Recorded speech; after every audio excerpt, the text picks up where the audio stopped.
Madam এই যে তা গরম গরম খেয়ে ফেলা।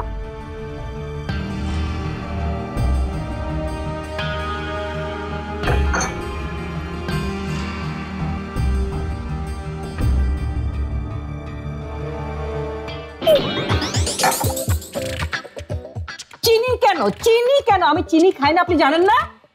ইসিরে ভুল হয়ে গেছে, মানে বয়স হয়েছে তো মনে রাখতে পারি না কিছু। ইস, কি বাজে চা, যেমন চিনি তেমন লিকার। মানুষে না আসলে ঠিক কথাই বলে, খারাপ মানুষের হাতের চা কখনো ভালো হয় না। এইটা কি ব্যাককেলের মতন কথা কইলেন? চা কেমনে বুঝবো মানুষ ভালো না খারাপ? অন্য কাউকে দেখে বুঝুক না বুঝুক, আপনাকে দেখে ঠিকই বুঝে। আপনার হাতের চা না জঘন্য।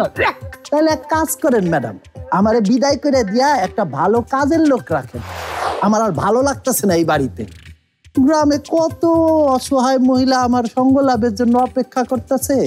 কি সঙ্গ লাভের জন্য? মানে না, মানে আমার সাহায্য লাভের আশায়। গ্রামে তো আমি অসহায় মহিলাদের নিয়েই থাকতাম। জালাল সাহেব আমারে নিয়ে আইলো, তারপরে আমারে ফাঁসাইলো এই কেস মামলায়, এরপরে আবার জেলও খাটলাম। এখন আমার আর ভালো লাগতেছে না। থামেন তো, আপনি চলে যেতে চাচ্ছেন? কোনো সমস্যা নেই, আপনি চলে যান।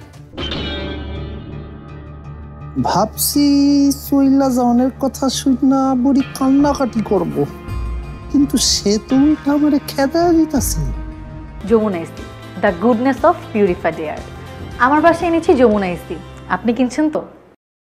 আরে দুনিয়াদারি এখন তো দেখি বড়ই দিকদারি।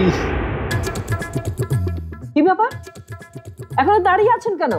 আপনার কাপড় চোপড় যা আছে সব নিয়ে নেন, এক্ষুনি বেরিয়ে যান। না মানে যাইতে তো হইবই, 2 দিন আগে আর পরে। 2 দিন পরে তো প্রশ্নই ওঠে না। আপনাকে আমার আর কোনো প্রয়োজন নেই, আপনি এখনই যান। ঠিক আছে, যাইতেছি। যান।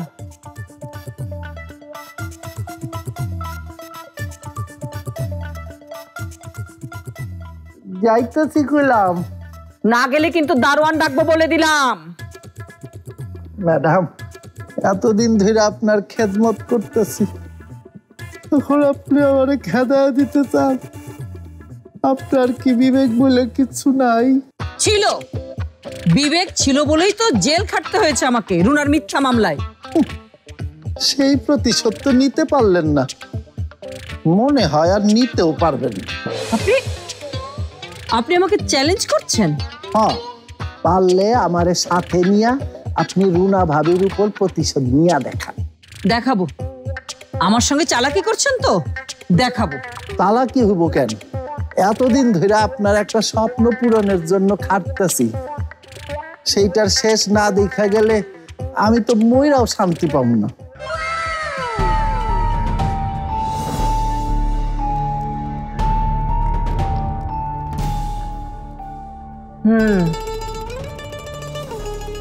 এটা অবশ্য আপনি ঠিক কথাই বলেছেন।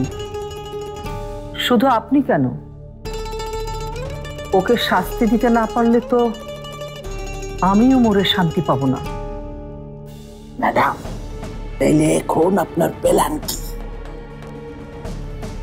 রুনাকে যে মানসিক ডাক্তারের কাছে নিয়ে যেতে বলেছি, ও তো রাজি হয়ে যাবে। মানসিক ডাক্তার মানে ওই যে পাগলের চিকিৎসা করে যারা? সব না, আপনাকে না ওসব কথা বুঝিয়ে আমার কোনো লাভ নেই। কতবার তো আপনাকে দরবেশ বাবা সাজিয়েছিলাম, এবার তো আর আপনাকে ডাক্তার সাজানো যাবে না। কেন পারবেন না? অনেকেই বলে আমারে দেখা বিশেষ অজ্ঞ ডাক্তারের মতন লাগে।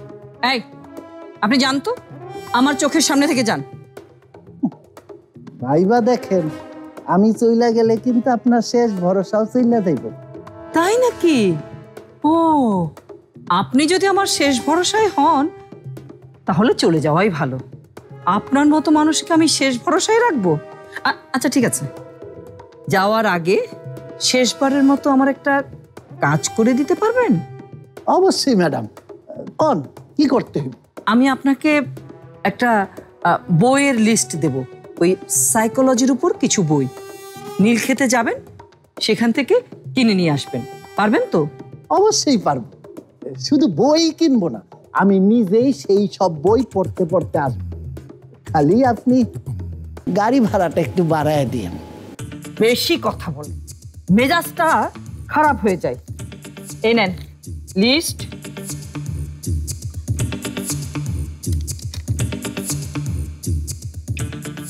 নেন, সিএনজি দিয়ে যাবেন, সিএনজি দিয়ে ফিরবেন, দেরি যেন না হয়। যান। হেলিকপ্টার লাগবে?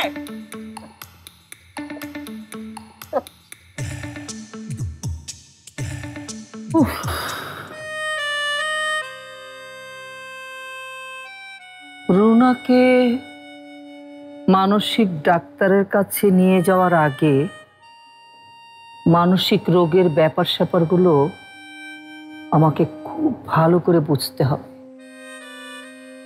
ওকে যখন সাপের 5 পা দেখাবো ঠিক করে নিয়েছি, সেটা তো আমি দেখিয়েই ছাড়ব। মাশরাফি জুনিয়র টিভিতে প্রচারিত হওয়ার পূর্বেই সম্পূর্ণ নতুন এপিসোড দেখুন শুধুমাত্র দীপ্ত প্লেতে।